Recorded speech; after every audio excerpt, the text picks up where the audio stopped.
Alright, so I haven't done any video in a while. I've been kind of busy working on my house. The weather's gotten nice, and so I've finally been putting in landscaping, and not a whole lot of time for gaming recently, but what I have been working on is great campaigns in the American Civil War. This is Battle Above the Clouds, minus the glare. It's a great picture on there of the Confederate line fighting the Union coming up presumably Missionary Ridge. I really don't know. The Battle Above the Clouds was the Siege of Chattanooga. This was Hooker's attack along Missionary Ridge. There's sort of like the it's kind of cool how the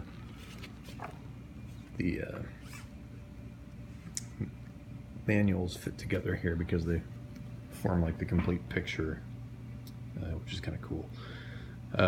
None of the other more recent editions of the Great Campaigns actually do this with their manuals, so kind of cool. But you can see the Union there approaching the Confederates along the ridge. And so here we have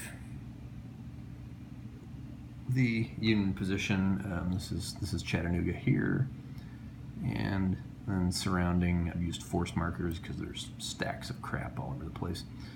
But this is the actual city of Chattanooga here, along here, starting here, and then running all along the Confederate position out until we reach this Union brigade here. This is Smith's brigade of the 14th Corps. But this brown line that runs along is Missionary Ridge. This is what historically the Union ended up storming and displacing the entire Confederate position. And they started at this end, I believe, and it kind of just unhinged everything along the Confederate position. You can see mine's going a little bit differently, where the Union has kind of pushed around this side, and this is the terrain in this is particularly intense. The Tennessee River is uncrossable here. You've got the Moccasin Point here with some artillery that are aiming right at this hex on Lookout Mountain, which is right here.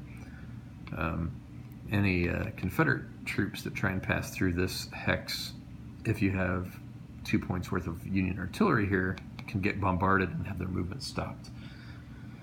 So this was initially difficult for the Confederates to get through. Initially, the Confederates had this position here and essentially controlled this portion. And as you can see, this red line coming up, this is the only rail line into Chattanooga that the Union had access to. And so initially, I tried to push with the Confederate position with Longstreet's troops, tried to push into this terrain over here, because this is what historically they call the Cracker Line, which is where the Union supply made its way up along these roads and across the river and into Chattanooga. And with the Confederates early on, you can threaten this tenuous line here, where the Union supply comes from Bridgeport down here, which is the last railroad line coming in across the Tennessee River. And there's a pontoon bridge here, and you can't cross a railroad supply line across a pontoon bridge, so the Union supply essentially ends here at Bridgeport and has to make its way all the way up along here into Chattanooga. So you can't do that by rail because there's only a pontoon bridge back at Bridgeport. That was the last major railroad bridge across the Tennessee River that the Union had access to, and it was destroyed. So at the start of the game, you have to work your way with wagons prior to turn 3 anyway. You have to work your way with wagons up this line into Chattanooga, and the Union supply situation is very tenuous. After turn 3, you can start moving supplies from the depot here at Bridgeport. You can move it up the Tennessee River, theoretically all the way to Chattanooga. You can't move as many supplies if you do that, so I've been dropping mine off here. You can see Force 7. This is the, I think, Hex 25 from Bridgeport. And you can drop up to 6, or maybe it's 9, I think it's 9 supplies per recovery phase from the river into here. And as you can see, this is within depot supply range. So I created a depot here, and that puts them within depot supply range of Chattanooga. So that gets all these forces that are in Chattanooga supplies, which you can move from Bridgeport to here every recovery phase.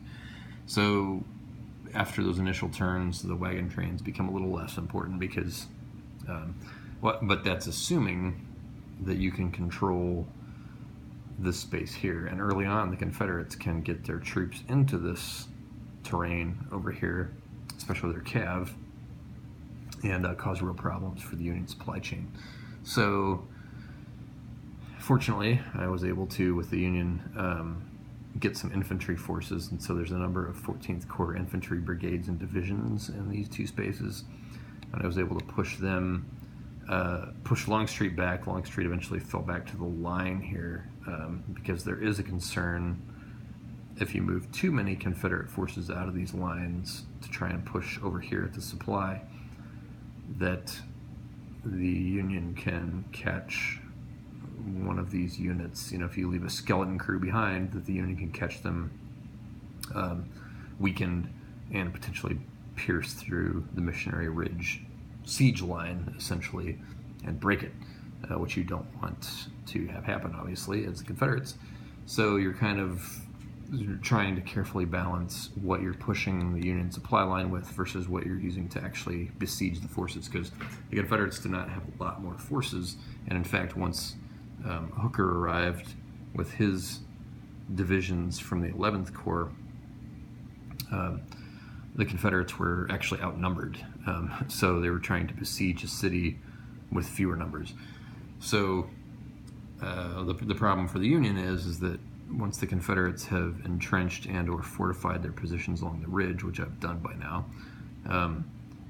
it's very hard for them to bring enough numbers to get any one point, because you're talking about 10, 11, 13 strength points of Confederates along here. If they're fortified, that's tripled, so you're looking at 36 plus points of units along the ridge here. It's very difficult for the Union to bring that amount to bear at any given point. And in this series, in the system, the units on the attack are always at a disadvantage, and that's certainly not any more so than here, where you've got units that are tripled strength under fortifications. So, but the Confederates' best chance to squeeze the Union was to force, put pressure on their supply line here, and occupy these hexes, which is where the Union has to cross into Chattanooga. They had, I think, one supply train that was coming from over here, but this is just this is a very difficult means of getting supplies to the Union over this ridge here, because there's special rules in this scenario for Union wagon trains crossing ridges that increases their attrition, essentially, and they lose that supply along the way if they take that rough line. So this is the best way to get non-attrition Union supply into Chattanooga. And the Confederates, they pushed hard. Historically, Longstreet did not push hard enough with not enough men. So the Cracker Line, which is what this was called, stayed open. And I decided this time I wasn't going to do that, and moved all of Longstreet's force down here, and indeed severed the Cracker Line, but that did allow the Union to push in and grab this hex here, which was initially occupied by Longstreet. It's just a clear hex, but it did allow me to extend the Union position out and secure this vital rail link and get it ZOC blocked. Because if you had Confederates here, there was a ZOC on this space and you couldn't get supply through there. Having pushed out to here, that gets the Union in full control of that space, and so now you can get supplies into Chattanooga over the normal roads. So the Confederates continued to try and harry with their cavalry, especially into these spaces, and ZOC lockout supplies coming in this way, and so they still had to come, for a number of terms, still had to come across this isthmus here. Since then, I've been able to consolidate the Union position and fortify it, so that the supply situation is well in hand. It's neutralized the Confederate cavalry, and now I have down here with Force 9, I've got Union cavalry that are coming in, and the Confederate cavalry is really taking a beating, so it's good. They're going to be hard pressed. This is some cav down here to try and kind of screen a little bit to keep the Union cavalry from getting in, especially potentially severing the Confederates' supply line, which is coming in along this railroad and this railroad. So this is the Confederates' main supply dump is here. So bad news if the Union can get enough cavalry. And the Union cavalry starts off map in the early game and isn't even available until, I forget when, at least turn 6, maybe later. I held them off the map for a little bit longer because I don't want to have to worry about supplying them. Now that I've got an abundance of Union supply, it's really only a matter of time before they break in and start really causing problems for the Confederate supply situation. So, because I think the Union cavalry does outnumber the Confederate cavalry at this point, because Confederates have lost 4 cavalry brigades. Yeah, Confederates have lost 4 cavalry brigades at this point, and so their cavalry is considerably weakened.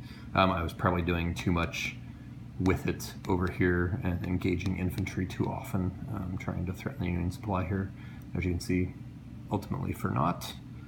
And now they are in a bad way. So it's leaning towards a Union victory.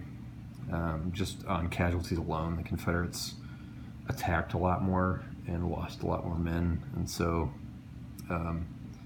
they're all fortified along here, so it's going to be tough for the Union to try and push through the ridge, but Confederates are already hurting in terms of victory points just from casualties alone at this point, so maybe tough for them to recover. But anyway, I just wanted to do a quick video. Haven't done it in a while, and just let you know what I've been up to.